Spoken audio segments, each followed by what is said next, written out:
Hey, AP. Hi, Murph. Here we are together in Parrot Talk Studios, recording audio and video again. Yay! So what's new? Well, besides the fact that we're recording in our very own studio, Yes. again, the logo has been announced for RagBry 52. Oh, yeah. So what do you think? I saw it on Facebook Live the other night. I wasn't here for it, but I was pretty excited.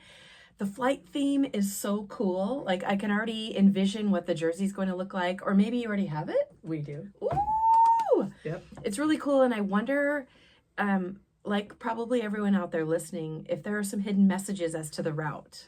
I mean, there's got to be. Well, I don't know. They don't tell me the route, but I will say there's been a bunch of theories on social about what it is. So Yeah.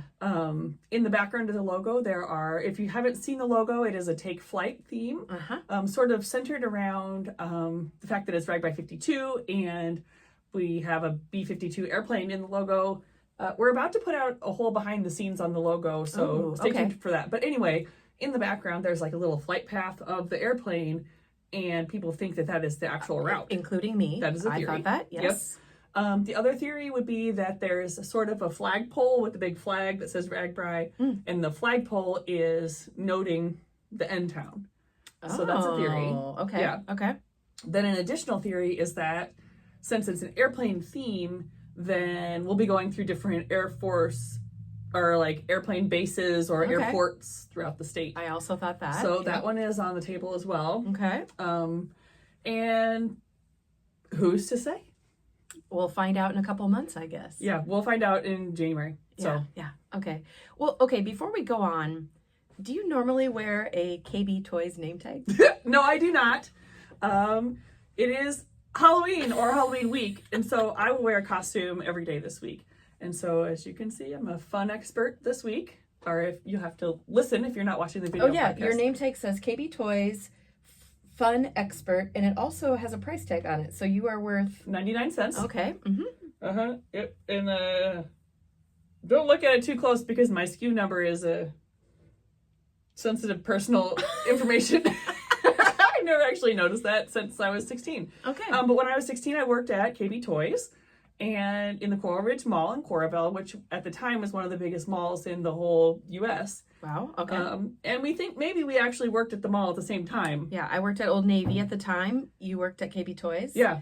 Yep. I walked by and was annoyed by there was like a square thing with animals that were bouncing around, battery operated, like making lots of noise. Yeah, those little yippy little dogs. Yeah, and like they little, jump and the do hamsters circles that would dance, and like James Brown that would sing. Yeah, and like it was obnoxious, but it was an awesome job. Probably my favorite toy that we had there was any of the RC cars because when the mall was closed, we would open them up and drive them through the hallway. Whoa, that would be fun. Yeah, so there you go. That was the history behind my outfit. Technically, I should be wearing a blue polo, but I no longer have a blue polo. So this is what you're going to get. I'm wearing a blue Oxford shirt. Okay. So, and I think it's important to point out that Halloween is one of my favorite holidays, and I am not in a costume because I didn't know you were wearing a costume until I was maybe an hour from Des Moines, from here at RagBry headquarters, and I, kind of casually was like, "Oh, AP, I'm not wearing my JustGoBike shirt," and then you sprung it on me. Yeah, I was like, "Oh, it's okay. I'm wearing a costume," and you're, I think I got in trouble. Yeah, I mean, was I supposed to turn around and go back? I'm kind of surprised you didn't have one in your car. Maybe I do. Oh my gosh. Yeah. Anyway, I love it. You probably were super fun KB Toys fun expert when you were there. Oh, I have all sorts of different stories that are not appropriate for the radio. All right, love it. Yeah. Okay, so something else that's very cool, especially if you watch the live stream on Friday, here at RagBry HQ, Herky has arrived. That's right. We have a full-size Herky on Parade statue here at RagBry HQ, and it does have a collage of different RagBry photos all over the Herky. So that's the design of our Herky. And it does have yours truly and Murph truly on it. Yours truly and yours truly. Yeah. Ours truly? Yeah, ours truly on it. It's pretty cool. And you can see pictures of it on our social media if you care to look it up in the RagBry social media, Yep. And yeah, we just, they had Herky on Parade. I believe it was the third iteration of the Herkies that they've had in Iowa City. And this is our second RagBry Herky. And it was just really cool to have one. So somehow Matt Phippen obtained it. I think he had to bid on it, but I'm not exactly certain. So, yeah. But long story short, he lives here now. Yes, I was going to ask, is he going to live here now? This is Herky's house. Okay. Yeah. And Herky is the mascot for the University of Iowa Hawkeyes. So if you're wondering who Herky is, again, look it up. But it's part of a series called Herky on Parade, I believe. Yeah, Herky on Parade. Herky on Parade. Yep. So I'm very proud to be on Herky. And there are also gazillions of other photographs. So there's a bunch of people out there that are listening right now that probably are on the Herky and don't know it. Yeah, I think so. Because there's a lot of photos on that Herky. Sorry, Cyclones. Once you make a really cool cyclone, maybe we'll have it in our office, but... We're both Hawkeye fans, Yeah. so that's hard for me to continue out. Okay. Yeah, okay. Okay, so before we get to the actual episode content, here we are on the cusp of Halloween. We've talked about your costume. I want to discuss a snack that I love to receive when I used to go trick-or-treating, and I still eat them today. Okay. I love talking about snacks. Okay. Yeah. The topic is the Kit Kat. Okay. So. Give me a break. Not sponsored. Oh, yeah. Hashtag not sponsored. What are your thoughts on the Kit Kat? I think it's a delightful, crispy, chocolatey snack that I love to snap into pieces. Yes, I am a big fan. Obviously, that's why I brought it up.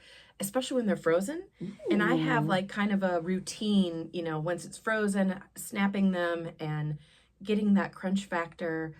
It's kind of making my mouth water right now. Oh, I kind of wish we had a Kit Kat here right now. Do you have a system on how you eat them? Quickly. Yeah. You know how they come in like a 4 sticks that are stuck together by chocolate? I've seen people, I don't even know how I'm friends with them, where they eat them just like take a bite, and so they're eating a little bit of all 4. No. Instead of snapping. Barbarians. It's like eating string cheese like from the top down instead of peeling it. Yeah. Ugh. I know. You're right. Yeah. I know. Okay. So I've been traveling a bit, here and there at different airports, different countries. And I've noticed that there is more than just the good old milk chocolate, orangish red packaging Kit Kat. And I have strong feelings about it. You do? What are your feelings? Well, I just don't know what to do about these extra flavors, right? Like, how is that going to affect my Kit Kat experience? Might distract from the thing you love about Kit Kat the most, the chocolate and the crunchiness. I don't know what you love about Kit Kat the most, but like it might be distracting. Right. Yeah. So I looked it up on the World Wide Web. Okay. So there are specific Kit Kat flavors in the US, and then there's specific Kit Kat flavors in the rest of the world. Okay. So in the US, we've got your milk chocolate, my favorite. You've got your dark chocolate, and you've got your white cream. Those are 3 different kinds.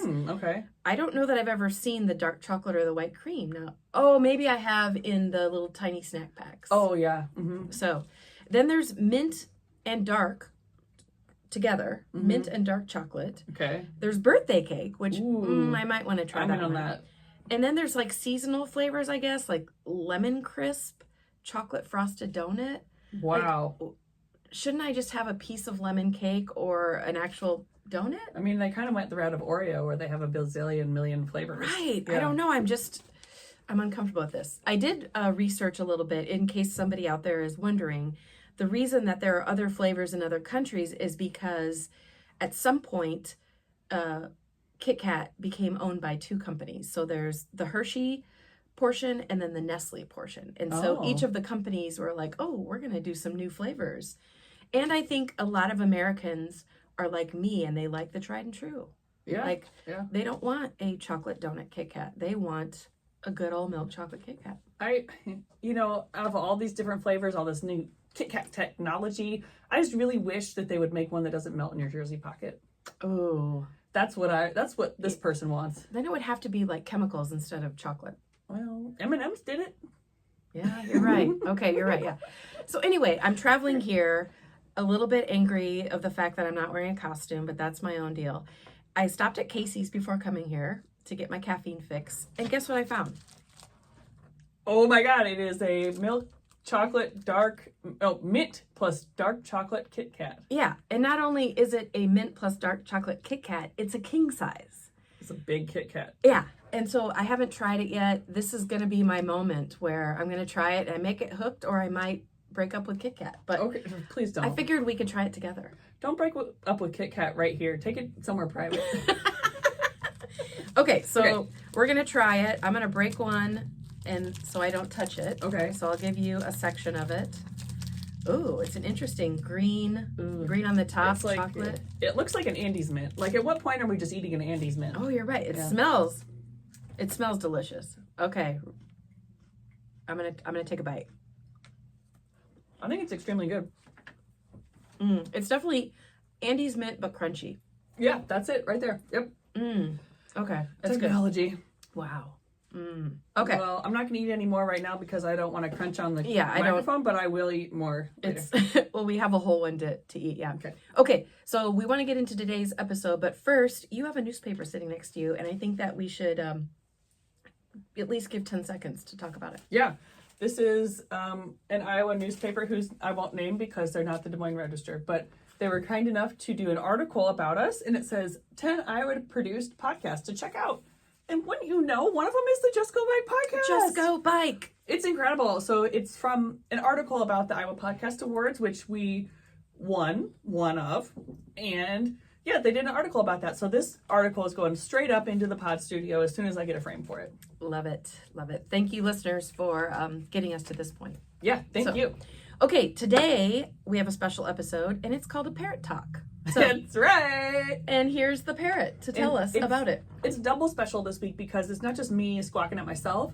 I brought the flock together, and we'll be hearing from the social media team that collects content for you and for all the other RAGBRAI aficionados on RAGBRAI. So I have Murph, myself, Brian Powers, and Kim Sharpleba, who are our professional photographers, and then us, your favorite podcasters. But we're all on the episode. We're all talking about what it's like to collect social media and photos along the route on RAGBRAI. All right. Well, let's get to it. Squawk.